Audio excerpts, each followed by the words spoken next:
think of that headline, $8 million in Corvettes goes into a hole, nobody's injured. That is PR, kind of public relations gold. I give everybody credit that made it work so well for the museum, because attendance skyrocketed after this happened. Hey guys, I'm Josh Brown. And I'm Jordan Stevens. And you're watching the Cars and Health Bars podcast. Let's get right into the episode. Hey, what's going on, guys? Welcome to Cars and Health Bars. On today's episode, we are joined with Ryan Eichler from National Corvette Museum. How are you doing tonight, Ryan? Josh, I'm doing fantastic. Good to be on. Talk a little bit about Corvettes here. Absolutely. This is kind of, I wouldn't say that we have very many dream guests, but it was always on our to-do list, like I guess our bucket list, to get somebody from the Corvette Museum, because we brand our show to other creators and potential guests as based out of Vet City. That is like our tagline. So it's you all are the reason we are Vet City. Love hearing that, and obviously love the support of the museum. Certainly, important in the city of Bowling Green. We have 115,000 square feet of just, everything Corvette. Absolutely. But before we get into like the meat and potatoes of the Corvette Museum, let's talk a little bit about Ryan first. What you do, your role in the National Corvette Museum. Let the viewers know a little bit more about you. Sure, yeah. So I oversee all marketing communications for the museum. So that's everything from our social channels. I encourage, if anybody isn't following, check us out on Instagram, Facebook, Twitter, LinkedIn as well, YouTube, TikTok, of course, all the channels. And then also oversee our website, as well as all public relations for the museum, and then advertising. So if you're traveling around and you see billboards, those are all passing through me. I want to make sure I am just sometimes the figurehead. I have a team of 5 behind me that really cover everything in the museum. If you're a guest at the museum and you see any of the branding or signage, our team is coming up with that, working with our collections team to kind of land on campaign and exhibition names. So it's a really fun job that allows me to really touch every element of the museum. And I think it's surprising for a lot of people. We have 18 different lines of business at the museum. So everything from, of course, touring the museum and seeing our incredible collection. That's really one of the most exciting things. But then, of course, that includes our online store, as well as retail store in the museum, the Corvette store, the Stingray Grill, our on-property restaurant. We have over 45,000 members in the museum. So there's a whole membership component and then a donor component. All the way down to group tours, a significant education piece. Really our mission is to really kind of celebrate and educate on Corvette. So as part of that, we make sure that we make it very accessible to kids, to families. We saw over 5,000 students come through the museum last year on school tours and groups. So again, it's a very encompassing job, but it's a ton of fun and allows me to really, be involved in all elements of the museum. I remember as a kid, I got to tour the museum in elementary school and then in high school automotive too. So I was one of them kids. Now, were you inspired? Did that help inspire you? I was. I'm a mechanic, and I also worked at a tuning shop, and we did only Corvette pretty much. So sweet. It definitely touched me. Yeah, so that's a fun program. We even have a fun to field trip program where we actually have people who make donations to the museum, and then we pay for students at schools that don't have the financial resources to come and see us. So I love hearing that story, Jordan. That education piece. When you go in the museum, we have the McMichael Family Education Center, which is really dedicated to kids, and it's really fun because it breaks my heart as one of the museum leaders.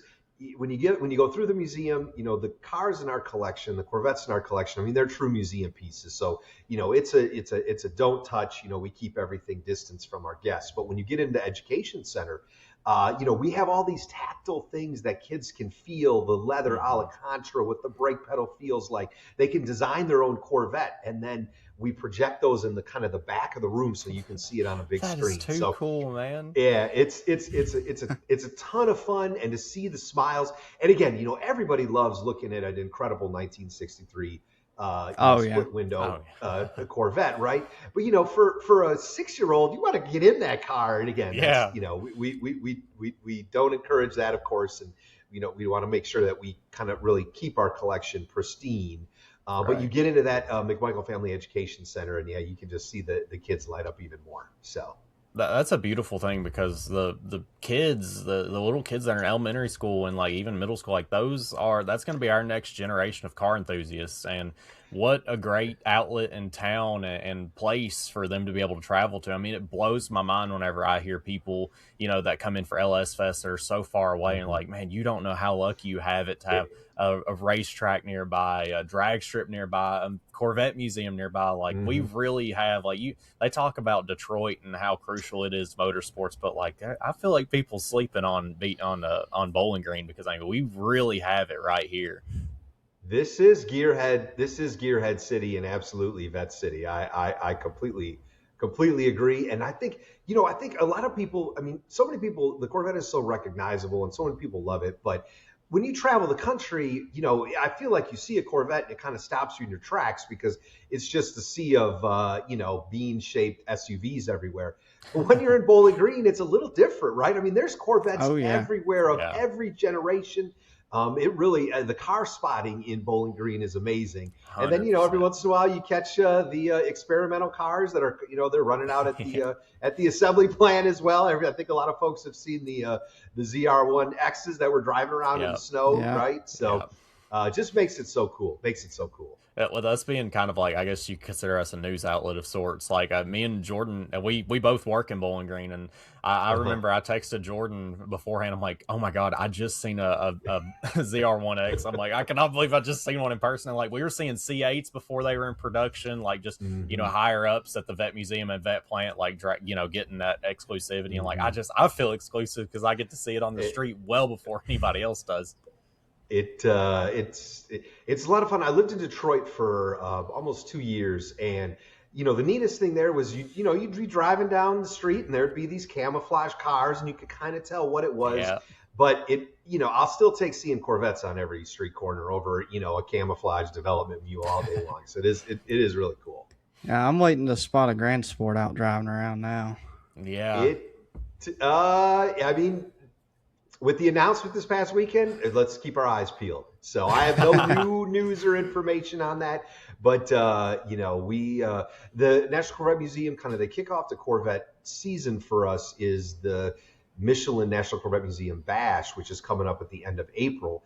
And we always do have a great selection of Corvettes there that GM brings by and, puts new colors and things like that. So we've been kind of knocking on the door saying, are we going to see a Grand Sport? We don't know yet, but would love to have it there and kind of give it the hat tip here in Vet City. I was wondering how closely you all worked with GM, because I know that I seen one of the influencers in our space, Cletus McFarland. He picked up his C8 from the Corvette Museum, so I didn't know if that was something exclusive to content creators or if that's an option for brand new Corvette owners, is that they can do museum pickup.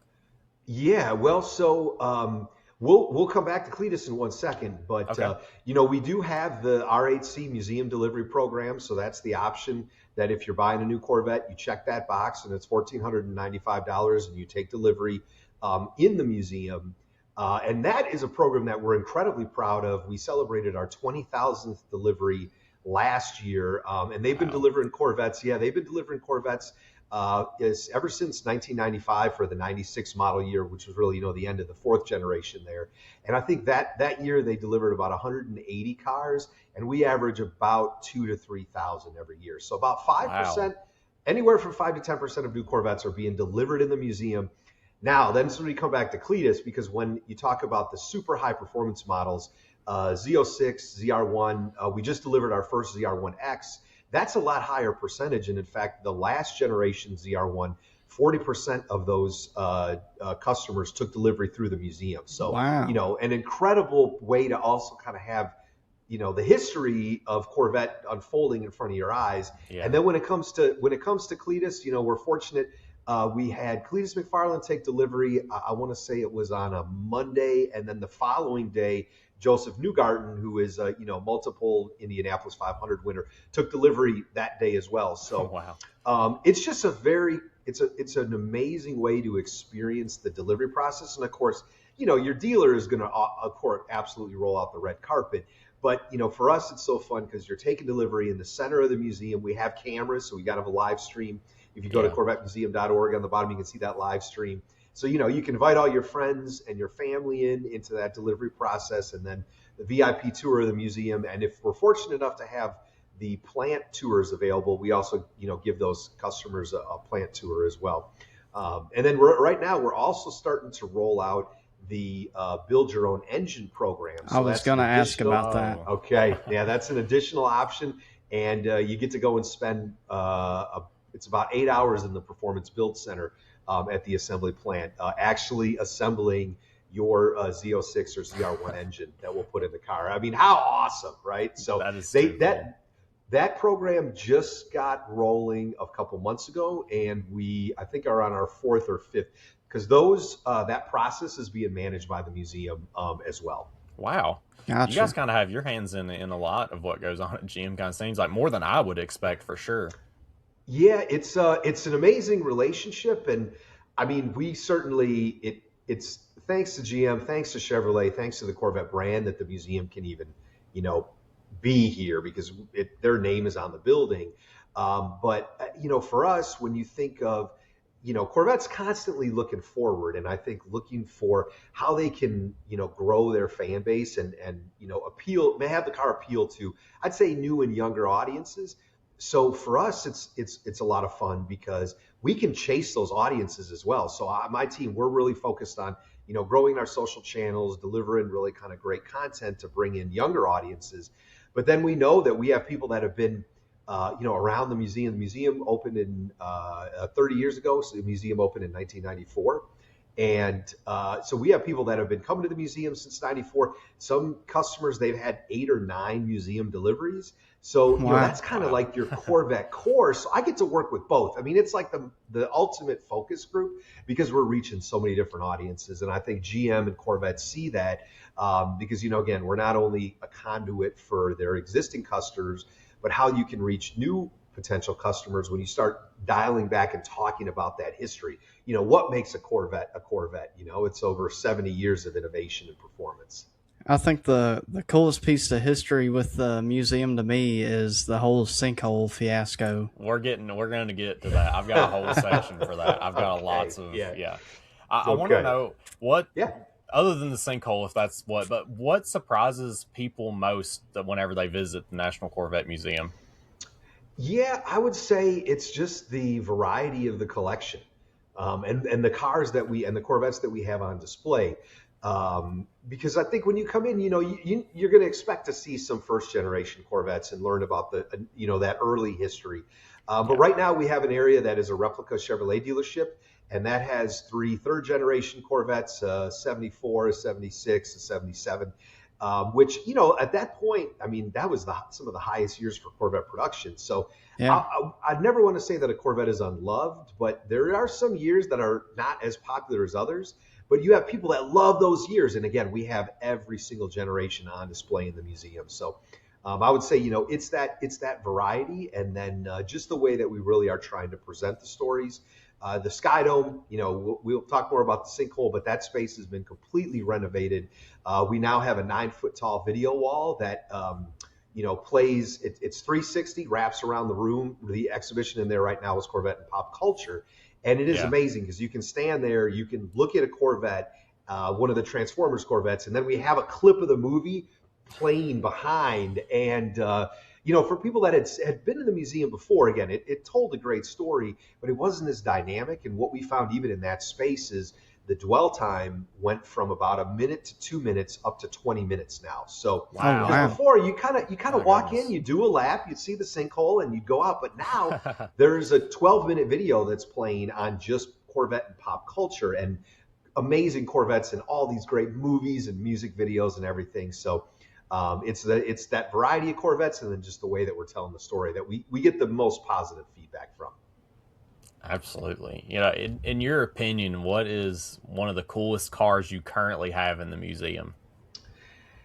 Oh, it's such a tough question, right? What's your favorite kid? That is a little bit of what it goes. For me, I love the fourth generation Corvettes. That's really wow. That's when so I was surprising. when I was growing up, and that's the poster that I had on the wall. I still have the press kit from a media event that I went to in 1985. It had little samples of the leather and everything. So I'm a fourth generation Corvette guy. So right now there is a new exhibition that we just opened a few weeks ago. It's called Driven to Preserve, and it really tells the story of the efforts that we put into preserving our collection, and not only the cars but the artifacts. We have 50,000 Corvette artifacts, but there is a 1989 ZR1 that's on display in that is called the Snake Skinner. So basically, it's a lightweight ZR1 because they were trying to figure out how are we going to go and hit hard against the Viper. So thus the name, the Snake wow. Skinner. It's got side pipes on it, just like those first generation, Vipers had. So just in a really, really unique car, and one that tells such an interesting story of, the competition, where it's always been, okay, another manufacturer comes out with something. Okay, how is Corvette going to answer that? Really the fourth generation Corvette was the answer to the popularity of the Ferrari 308s and the 911s and everything coming on the scene in the early 80s. And then this, it's to the max. It's on steroids. It's a great car. Wow. So. How often do manufacturers, the manufacturers send like prototypes like that, like, one-off deals or like rare deals? I know like Jordan talks a lot about the Widowmaker. I learned about that through him. Actually, we saw one at a car meet one time. I was like, golly, it's like a gem. It's amazing. We're fortunate enough that we do get a lot of concept cars, prototypes, experiential Corvettes. Just because in many cases, what do you do with that car? It's not streetable, it's not drivable, and it tells such a great story. So we have over 120 Corvettes in our collection, and a good number of those are these very unique kind of one-off concepts. We have an experiential Corvette from the early 70s called the Ugly Duckling that's rear-engined. Really kind of, I think it's a beautiful car, but it kind of started to give you it.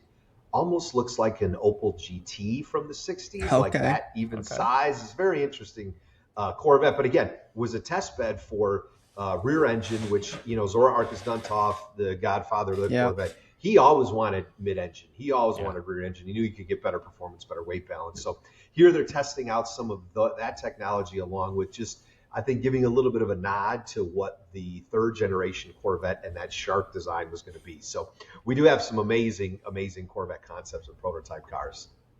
I remember last time I went through the museum, I never knew about this, but there was a rotary designed Corvette, a rotary engine. The rotary, I think that's the XP 987. And they go by VIN with experiential for everything. But again, back when there was a gas crunch. So how do you think about keeping Corvette but making it a little bit maybe potentially more efficient? Very, very beautiful proportions and beautiful colors on that car. Reminds me a little bit of I think there was a Pontiac Monza back at the time, like kind of those proportions. Yeah. So that's a neat one. So we have the rotary, we have the rear engine Ugly Duckling. And through the course of Corvette history, again, there's been so many different concepts. We had an exhibition that was really kind of marking the 10-year anniversary of the Sinkhole, and it was really all about everything the museum has done in the last 10 years, from that moment on. But to end the exhibition, we had some really blue sky flying Corvette concepts that had been created by GM Design as to what Corvette could look like 60 years from now. So again, that spirit of innovation is still going on now. That's awesome. Yeah. Wow. We talked about how the dynamics changed there. We talked about the the movie playing in the background. How often do displays and things like that change at the Corvette Museum? Maybe somebody that's been in the past and thinks, well, I've been through once, why would I go through again? Like, what all is changing other than the generation of the Corvette, of course? Yeah, well, it's important for us, and in many cases, I try to look at the National Corvette Museum not only as an automotive museum, but a science and history museum, because I really do want to appeal to everybody. I mean, guys like you that I can tell you eat, sleep, and breathe cars. Yeah. Yes, we want those folks to come through. We want Mustang fans to come through, but also want people that are fans of just design or architecture. So when you think about that, you need to keep everything fresh. So we are constantly rotating exhibitions. So I would say, every 6 months there's a new either large exhibition or a small space within the museum that will be kind of turned over to tell a new story. And then on top of that, we are moving cars in and out constantly. So, we have, when you go through the museum, about a third of the cars that are on display are owned by the museum. We have over 120 cars in our collection. A third of the cars are owned by private collectors that loan their Corvettes to us. We'll have a case where we had a beautiful art exhibit. It was called Luster. And there was this incredible painting of a 1962 Corvette. So we wanted to find that car, and we were fortunate enough to find a collector that had a black with silver coves with a red interior 62 that was just like in the photo. So we were able to actually get that car on loan for that one specific exhibition. So, wow. And then the final third of the cars, GM has an incredible collection, their heritage collection. Not really open to the public, but again, we're able to pull cars from that, or they'll send us cars to augment exhibitions. Right now, all the Transformers cars that we have in the Sky Dome are courtesy of GM. So it's really kind of split that way. And then we're really excited, for anybody that's going up and down 65, you're seeing that large construction site that's next to the museum. Yeah. That is going to be our new collections facility. So what we ran into is with over 120 Corvettes in the collection plus 50,000 artifacts, where do you keep all those? So they've been stored and scattered around the museum campus, but this will be a purpose-built 66,000 square foot collections facility that will also allow us to, keep the collection. It's a 30-year building. So at the rate that we accept new Corvettes into our collection, it allows us to not have to add on for 30 years. And then the same for those artifacts, and it will have a preservation space so we can continue some of our preservation efforts. So really excited for that. And then that will be finished in the fall, and then we'll have to move all the Corvettes in. We have to get it all set up, but by early spring of next year, that'll be open to the public and available for tours. That Cool. is super exciting. Yeah. It's been a long time coming. I know it's something that the museum team has been working on for a very long time, but it is coming to fruition, and it's going to be amazing. Because I'd mentioned you can see you can see all the generations. Yeah. But the number one car that we have in our collection is the fourth generation Corvettes. I believe we have over 30 fourth generation Corvettes. So now we're able to put them all at once. And for somebody that really wants to dive in on 1986 Malcolm Connor Corvettes, I think we have two of those. So it's a lot of fun to be able to see as we're kind of planning this and how it's going to all lay out. But it'll be a great opportunity for us to keep all the cars that aren't on the exhibition now open for folks to be able to see. That's super exciting. I feel like personally, I hate to tell myself, I still have not been to the Corvette Museum, but I feel like I know I'm killing you. I just I feel like I've always wanted to go with either my wife or daughter, but I feel like I'm gonna nerd out so hard. I'm gonna be sitting there reading every billboard, every little word I can read on the paper, and they're gonna be like, "Come on, what are you doing?" I'm reading about this car. Like, this is like a 1 of 100 Corvette here. Like, I want to read everything, every little stitch that's different from the other Corvettes, Well, again, a lot of fun for families, and I've experienced guests before who the family went through and then they sat and had lunch. Well, Dad actually went back because admission ticket for any of your guys listening, admission ticket is good for all day. So you can certainly tour the museum, have lunch, go and do something else, and come back and really spend the whole day with us. That's awesome. How do the seasons work with the Corvette Museum? Do you see more guests during like the winter times whenever there's not much to do, and less during the summertime? How does that kind of work out? Yeah, our summer is definitely our go get 'em season, Okay. and it is interesting. So, Interstate 65 is definitely our big draw. Is definitely our big feeder, and so as you see kind of those cycles of when people are taking to the road, we do see our admissions spike significantly. So we're kind of in the thick of spring break right now. We've had some fantastically attended last couple weeks. And then it'll slow down a little bit as you get into the, Easter holiday. And then it just starts to rocket back up as people get into kind of summer road trip season. And that's all of our, I'll call it the guests that are kind of passing through and stop to see us. But then, you factor in Vet City and, the Corvette Fest after LS Fest after the import event.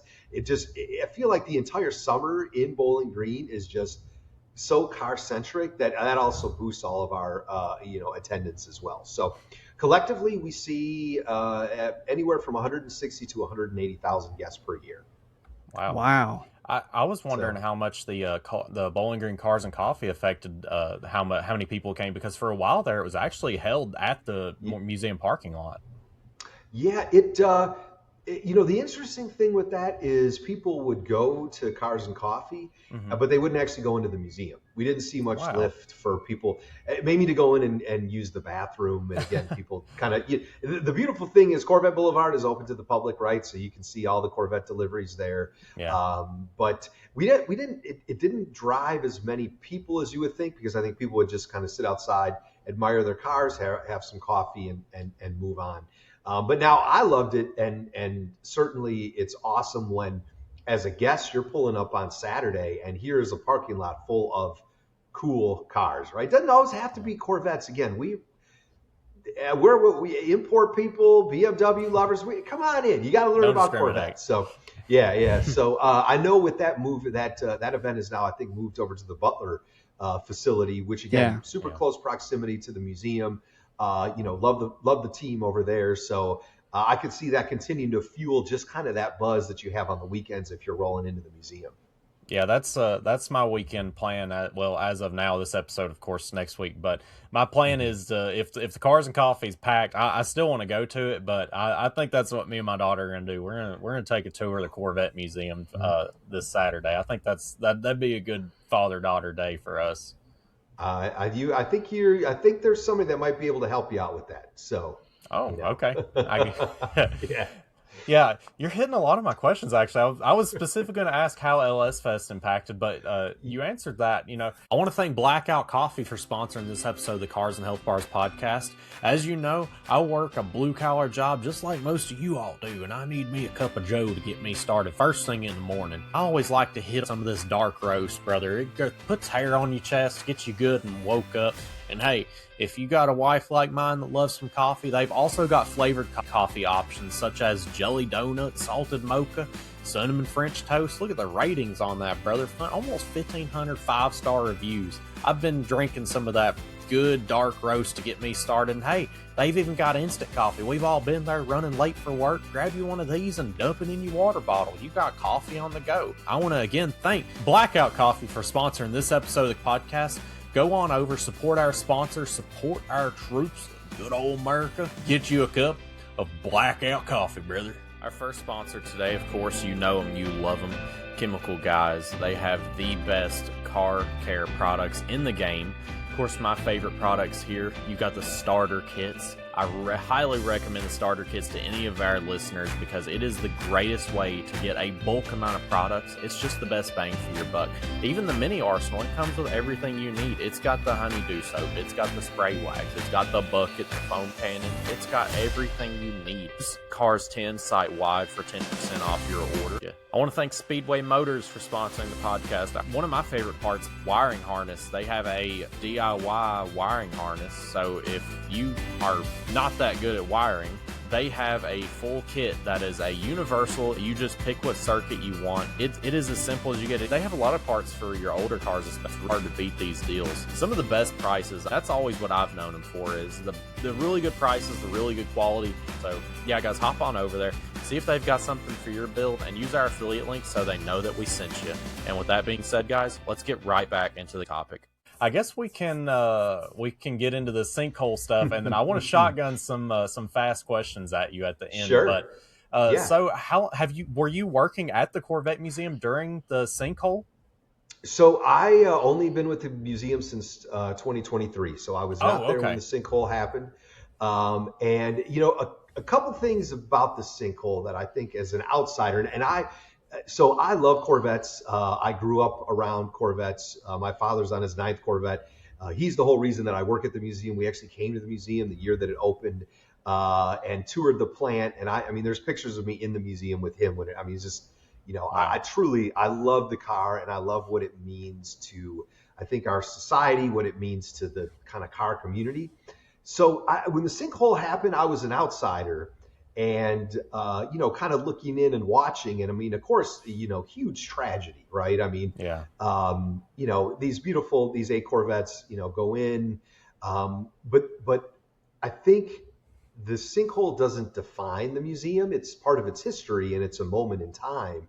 But what we try to do is really recognize what happened, but really have looked forward since, because, well, it certainly could have been a lot worse, right? I mean, there was nobody injured in all this. And, certainly happened at a moment when the notion of viral was just beginning. So you think of that headline, $8 million in Corvettes goes into a hole, nobody's injured. That is PR, kind of public relations gold. So I give everybody credit that made it work so well for the museum, because attendance skyrocketed after this happened. People, again, it's unfortunate, people wanted to come and see the Sinkhole. So, so it's been important to maintain the excitement with the museum, but not be a geology or sinkhole museum. So, a couple things that we've done recently. We had an entire sinkhole exhibition, very focused on the topography in the area. We've removed all that. That is actually our new Hall of Fame. We're giving the Corvette Hall of Fame the space and the storytelling that it needs, and it's literally a hall, and you stand in there. It's the most incredible part of the museum, I think, because you're looking down this new hall we have over 80 people that have been inducted in the Hall of Fame. So kind of they're all memorialized on the wall, and then at the end is the one and only Corvette that Zora Arkus Duntov ever owned. It was a 74 Stingray that GM gave to him when he retired, and he drove it, has over 100,000 miles on it. But, to have, and of course he's in our Corvette Hall of Fame. So to have the one and only Corvette that he ever owned at the end of this, it's just such an incredible moment. And a car that our team actually did the restoration on. So, it's those type of powerful stories that I think that's what we want to do to carry Corvette history forward, not focus on the one moment in time that, again, did bring a lot of attention to the museum. Now, with all that being said, for anybody that's listening that is like, I'm pro Sinkhole, just know that we actually just opened a new exhibition about 6 months ago, where one of the Sinkhole Corvettes that wasn't repaired, the Mallet, is actually, the PPG pace car is on display, and that one is completely destroyed into pieces. One of the rocks that actually collapsed and landed on the Mallet Corvette is out front. That's a little Easter egg at the museum. It's out front of the Stingray grill. And then there's a 62 Tuxedo Black Corvette that also was part of the incident. That was restored by our team. That's on display, as well as the Blue Devil, which is the ZR1 that started when that was the one at the top of the pile. They pull it out, it starts. So, so we're making sure to kind of represent all that history, but not be so focused on that one moment in time and not letting it really define us.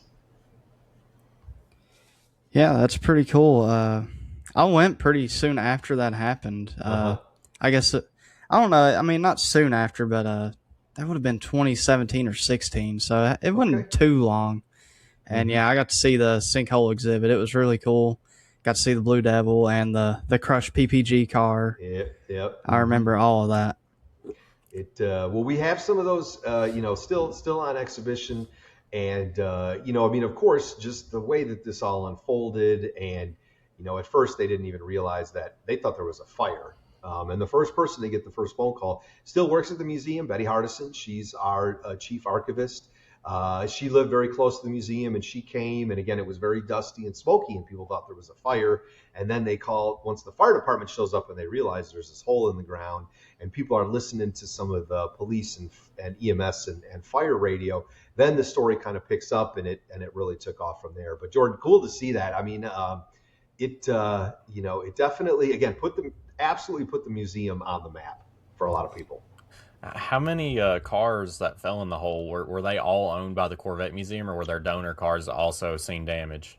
The majority of them were donor Oof. cars that were on loan to us. Yeah. So That was the first it thing I thought of. I'm like, man, what? How do you even make that phone call? well, and two, even when you think about it, even if some of the cars were on loan to the museum, but even if Josh Jordan, if you donate a Corvette to us, and like you're still emotionally connected to that. I actually was emailing with somebody that donated. We have a 2003 Callaway Z06 that's on display, and Nice. amazing car. But the gentleman that donated to the museum, he's aware of some media that we're doing around it, so he reached out. So like, well, somebody gives a car to the museum, they're still connected to it. I mean, part of the reason you want to give it to us is to put it on display. So, what's more heartbreaking, for it to be a museum the car that's owned by the museum, or a car that's owned by somebody that's on loan?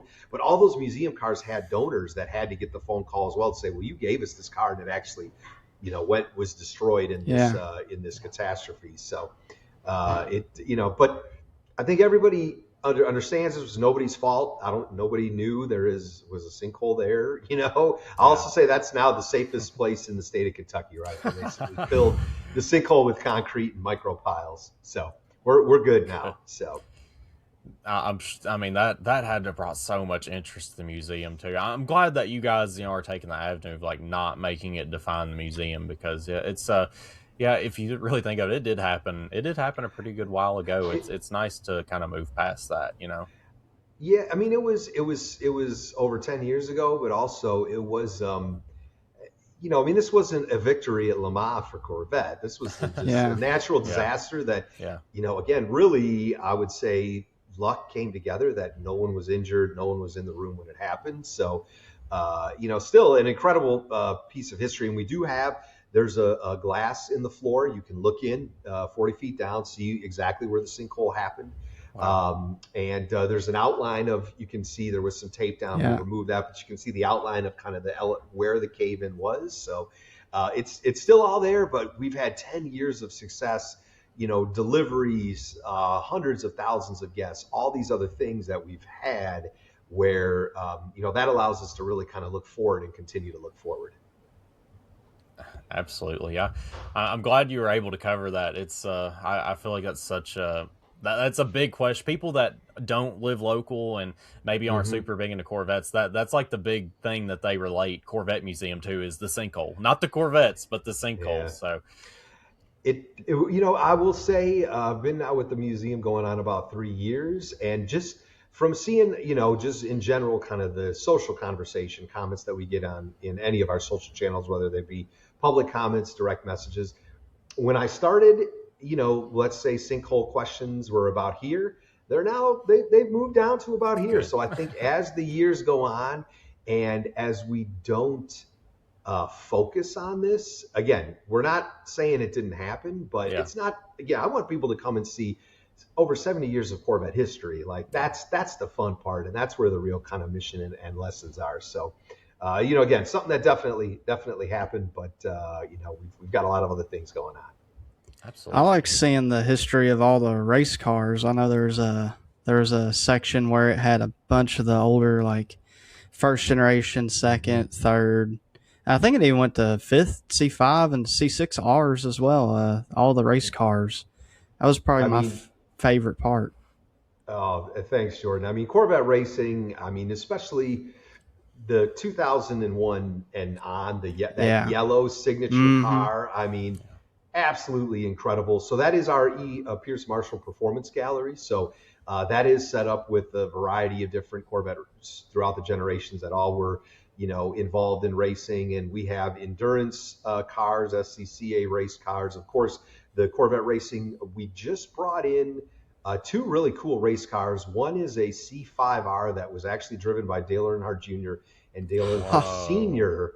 That's in that's in the space. It's the number 3, and was part of that championship team that year, but was not the championship car. But that's an incredible one. And of course, the power of Dale Sr. and Dale Jr. just in terms of getting people's attention. And there's some incredible letters that we have along with it because Andy Pilgrim also was a driver at that time, and he was corresponding with Dale Sr.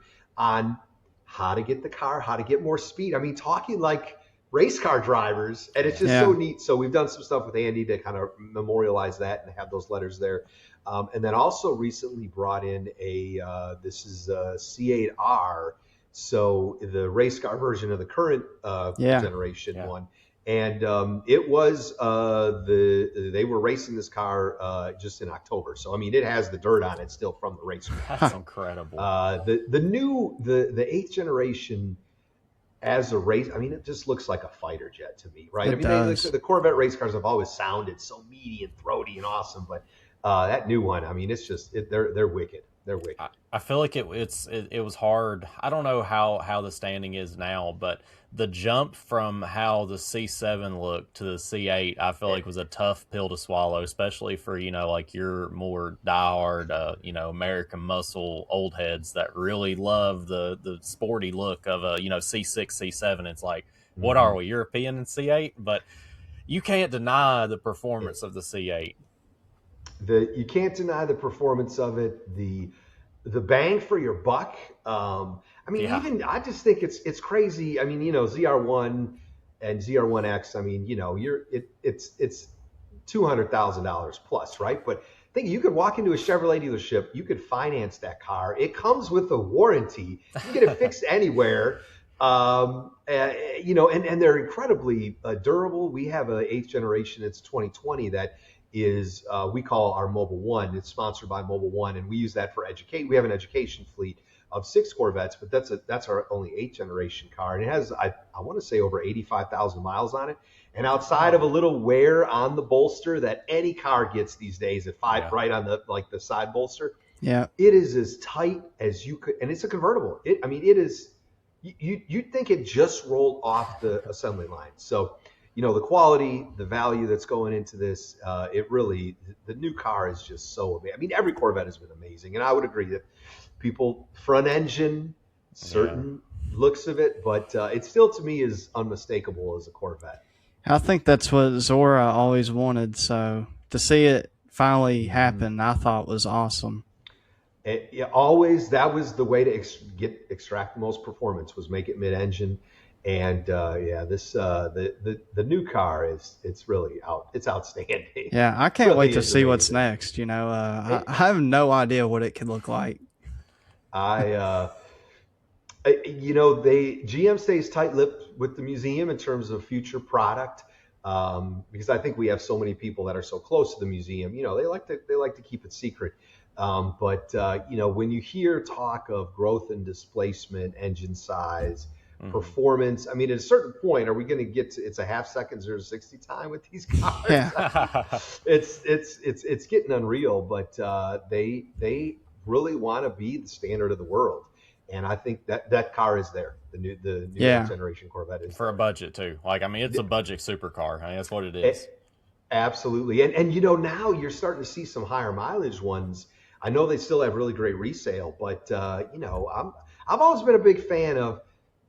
You get the car, maybe a little more miles, let somebody else break it in a little bit, and just drive it till the wheels fall off, a couple 100,000 miles. And you're starting to see some of those now for 8th generation Corvettes, which again could be bargains. And I love too with over 70 years of Corvette, there's so many entry points for people. Yeah.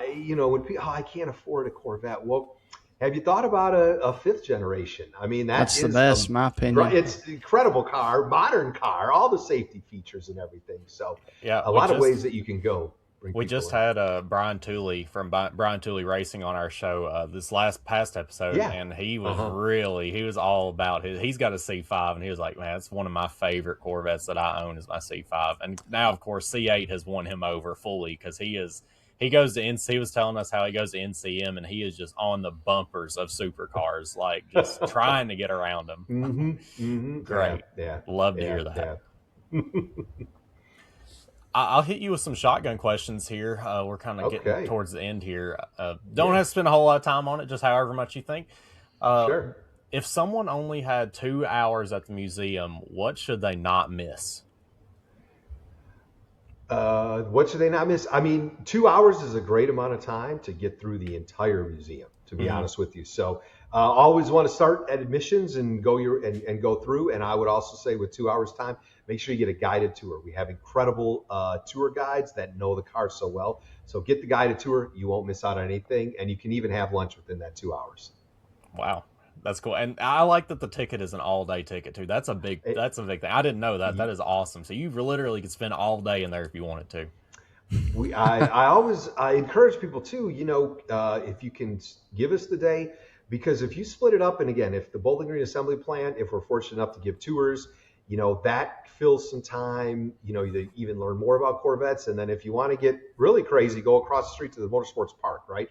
I mean, they'll do Z06 hot laps all day long. So you really can fill the day. It's awesome. Absolutely. We kind of talked about this earlier. If you want to revisit it, what is the rarest Corvette you've personally seen? It doesn't have to be one that has been that is currently in the Corvette Museum's possession. So rarest Corvette, most incredible story is a 1954. It's called the Duntov Mule. It was on loan to the museum from Ken Lingenfelter in the Lingenfelter collection. But this Corvette had a V8 engine that was built by Smokey Yunick, which was the famed NASCAR engine builder down in Daytona or Ormond Beach there, right? Yeah. So Zora hooked up with Smokey. They built a V8, they drop it in this 54, and this was the first chance to really show this is what a Corvette with a V8 engine can be like. It had this incredible aero pod that kind of, went behind your head and a very short windshield. Whoa. They raced it on the beaches of Daytona, and and like so many historical stories, I've been told that Zora would actually drive that car home when he lived in Detroit and worked at GM. Like he would physically drive that car home. Wow. And that was again, he could take any Corvette he wants, but the Duntov Mule, absolutely incredible car. Wow. That's an awesome story. Yeah. That it's is. It's amazing. Yeah. This is kind of funny because me and Jordan are opposite ends of the spectrum. Can't deny that automatics have came a long way as far as performance goes. I'm asking you, Ryan, what is your personal opinion? Would you rather have a third pedal Vet or an automatic? I'll take a 6-speed up and down, left and right. Yes, sir. All day long. So you get a little more smile on your face when you're driving a manual, in my opinion. Yeah. So banging gears is the way to go. Oh yeah. We talk about the Blue Devil a lot. I feel like it is like the iconic Corvette whenever people talk about the ZR1 in particular. What is your dream spec Vet? We talked about the C4 a little bit.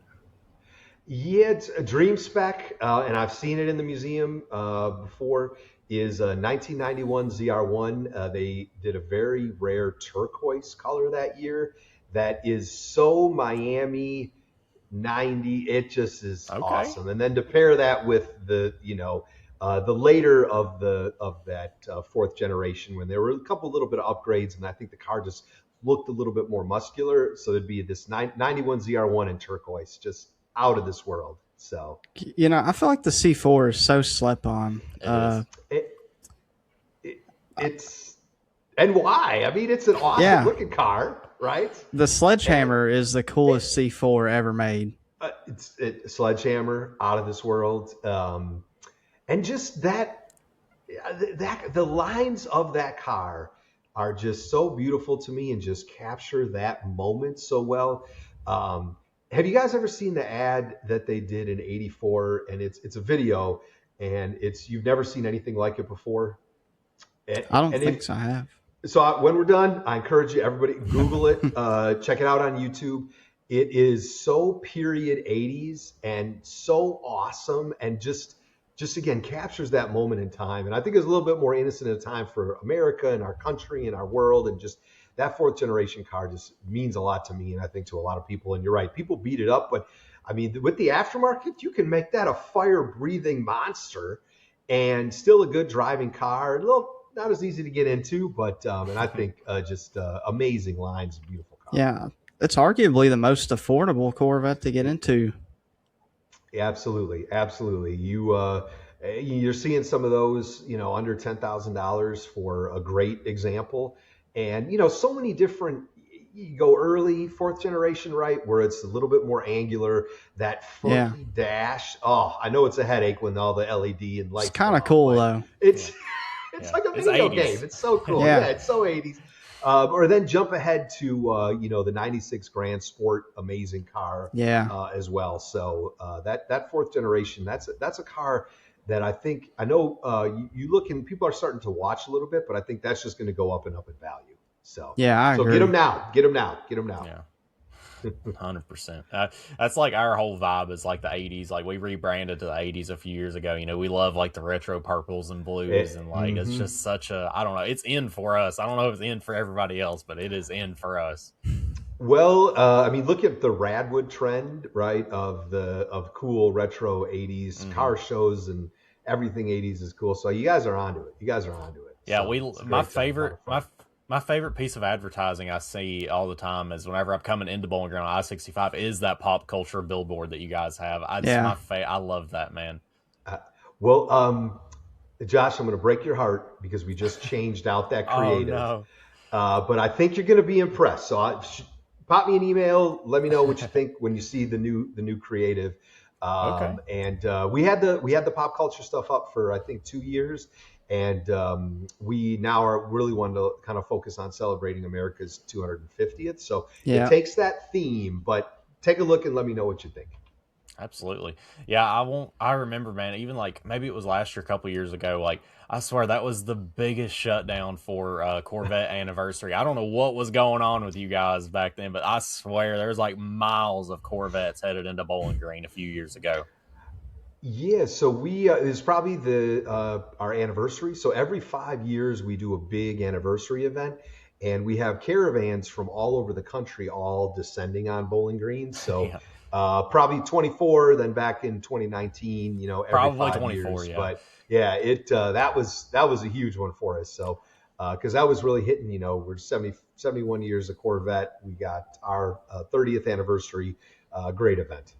Yeah, I love the culture around Corvettes. You think they're like old heads, but man, it's everybody. It's like people come from out underneath boulders to go celebrate Corvettes and something like that. It's just like the community around Corvettes is so like deep rooted. I feel like, especially we're here in Bowling Green, of course, but it's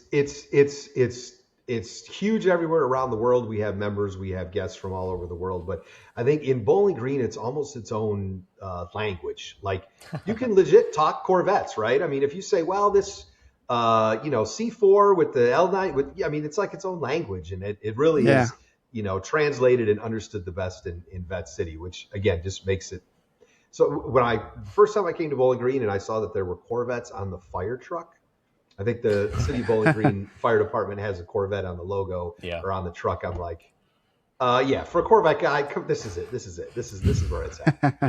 Yeah. Like you said, the whole town just like celebrates it. Like I remember whenever Texas Roadhouse first came to Bowling Green, maybe 5-6 years ago, and we were sitting in the lobby waiting for a table, and like there's all this Corvette memorabilia. There's like I don't know if it's a bumper or a hood hanging up in the lobby, like signed by people at the Vet Museum and Vet Plant. I'm like, man, the fact that so much of the town celebrates, like it's just like this really is Vet City, man. It's not just the museum; it's bigger than that.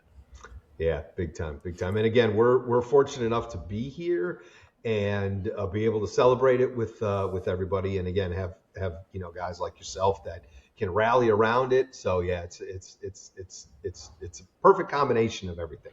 Very Absolutely. Cool. I have one last shotgun question for you, and for somebody visiting the Corvette Museum like myself who hasn't been there yet, I'm a big foodie, and you mentioned the Stingray Grill. As somebody that works there, surely you know what the best thing to get at the Stingray Grill is. Yeah, absolutely. So it is the blackberry grilled cheese sandwich. So a grilled cheese, it's okay. It's a grilled cheese, but chef puts blackberry in it and some onions, and it is fantastic. Highly recommend that. And then upgrade, get the sweet potato fries. So can't go wrong. Right. So Stingray Burger is great. For anybody listening, for you guys, if you just go to CorvetteMuseum.org and click on visit and go to Stingray Grill, you can see the menu. We do monthly specials. Chef is fantastic. And we're actually just going to start expanding our hours from 10 to 5. Right now it's 10 to 3. So cool. Trying to match a little bit closer to the when the museum's open. But yeah, It's an awesome place, some outdoor seating, so you can get out, get yourself a burger, grilled cheese sandwich, sit there and watch. It's right next to our PDI, so you can see them bringing in and out the new Corvettes. So that's too cool. Well, Ryan, I want you to shout out everything you can. Tell us pricing, tell us hours, tell our fans where they can see the Corvette Museum at this summer and coming, or spring and summer. You got it. Well, National Corvette Museum, 350 Corvette Drive here in Bowling Green, Kentucky. Open every day, 9 to 5. And the cost is $25 to get in. And then we do offer discounts for military, seniors, as well as youth and children. So you can get all details. You can learn about all our exhibitions and all the offerings that I've talked about just by pointing your mouse to CorvetteMuseum.org. And then I encourage everybody, follow us on our social channels. We just got kind of certified, authorized. We got the actual blue badge on Instagram and Facebook with Meta. Oh, cool. So we're really swinging for the fences there. But it's a great way to get a sense of, if you go to our social channels, you can see all the Corvettes and many of the Corvettes that we have on display to kind of get a little tease of what you're going to see when you come to the museum. So come check us out. Too cool. Yeah, guys, I encourage you to go check out the National Corvette Museum. Do it for us. This is our, Vet City. Like this is our city. Come on down and visit us. Ryan, I thank you so much for your time tonight. And yeah, guys, with that being said, we will throw it to an outro and we will see you in the next one. Brother, what are you still doing here? Check out some of these social medias below me. If you're not following, go change that.